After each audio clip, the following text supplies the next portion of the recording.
This week marks the second of 5 major championships on the LPGA Tour in 2023.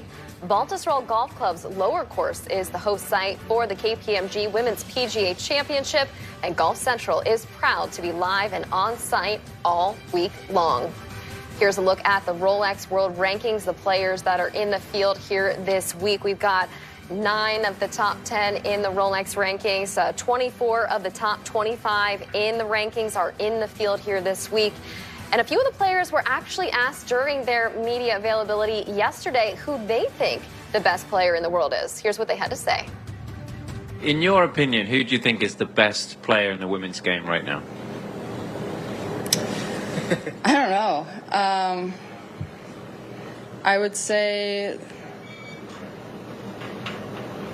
this year, I mean, we've had a lot of really good golfers. I think Jin Young Ko, she's won twice this year, right? So if you're just going off of statistics, I would think Jin Young.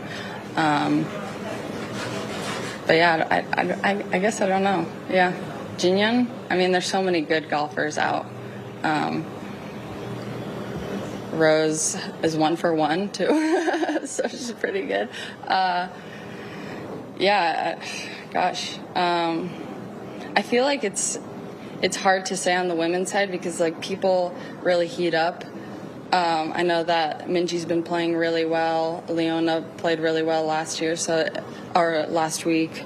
So the number one player, or the person that's playing the best would be the number one player in the world, and that's Jin Young. So I would say Jin Young. Jin Young. I played with her at Founders, and she didn't even come close to missing a single shot. Putting, ball striking, off the tee, just amazing. And it was really cool to see, and just to see her go on and win that week too. It's like if you saw her the first 2 days, she was going to win the tournament anyways. That's how good she was playing. Surprised these players didn't just say me. I'm the number 1 player in the world. Beth Ann Nichols of Golf Week, a senior writer for Golf Week, joins us now. What do you think, Beth Ann? Is Jin Young Ko the world number 1? Absolutely. And it was funny because she was asked that question earlier and she didn't want to answer. Everybody's number 1, she said. I think it's interesting when you look at this record that she's tied with Lorena Ochoa of 158 weeks. It feels so different than Lorena because that all came consecutively. And so there was no question that Lorena was the dominant player in her time. But Jin Young, you throw in this time of getting to 158, COVID, where she only played a handful of times. There's so many breaks with injuries that there just hasn't been that consistency to where it really feels like there's a dominant player out here. Well, it felt very weird, too, because she went away with injury and didn't feel like she was very confident. That was why she was so emotional at the beginning of the year. You've been busy here this week, not only in the press room, but breaking news. What news do you have as it relates to Nelly's potentially new coach? Yeah, so I kind of ran after Nelly after the press conference to find out, what was going on with her instructor. And she said, because of course she'd been with Jamie Mulligan for a while and then told us at the Chevron that she was kind of on her own. And so she has Jason Bale out here with her this week. She's only been practicing for about 10 days, really, back in action. So it's very fresh, she said. They've been mostly working on her setup. But she also talked a lot about David Whelan. This is an instructor that's been with her since she was 14. He's out at Concessional Lot, which is where she practices. And she said, he's always going to be a part of my team. She really she just kept going back to David Whelan just to say how integral he's been to her career. And she went so far as to say, I wouldn't be here if it wasn't for David Whelan. So it'll be interesting to see. She said she's testing out Jason. Well, it's also great. Whatever I can talk about a Duke Blue Devil, I'm going to. And it's wonderful to see Leona win, recently. Not just her professional career, but you have some notes about her amateur career as well.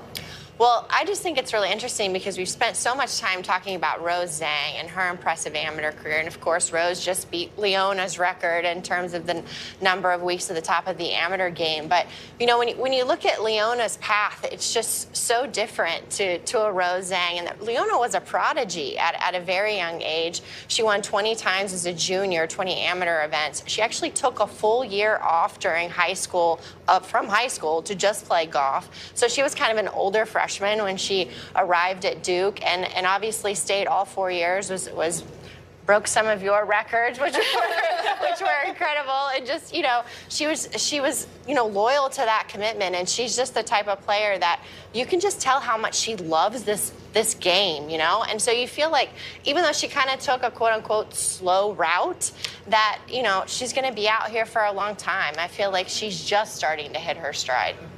You just mentioned Rose Zhang, who we just had here on set with us, and you just penned a piece for Golf Week.